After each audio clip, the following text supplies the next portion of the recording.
పనలేదే. Enquiry చేస్తే ఏమైనా నిజం తెలుస్తుంది అంటారా? సార్ మీ మంచి కోసమే చెప్తున్నాను సార్. ఆయన బాగా ఇన్ఫ్లుయెన్స్ ఉన్న వ్యక్తి సార్. ఈ దరిద్రుల కోసమే. ఫస్ట్ మీరు అది ఇది అని చెప్పడం మానుకోండి. అదేంటి అది ఇది? వాళ్ళేమైనా జంతువులు అనుకుంటున్నారా, లేక వేరే గ్రహం నుంచి వచ్చారా? కుక్కల్ని పావులు పేరు పెట్టి పిలుస్తున్నారు. వీళ్ళకేంటి తక్కువ? ఇదే మీకు ఇచ్చే last warning. Sorry sir.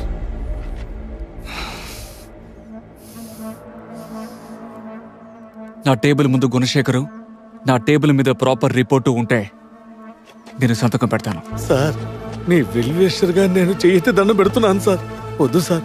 గుణశేఖర్ని enquiry చేసే పెద్దవాళ్ళందరికీ మన సమాధానం చెప్పాలి సార్. వాడు బురదగుండలాంటోడు సార్. మనం ఎందుకు సార్ బురదలో కాలు పెట్టటం?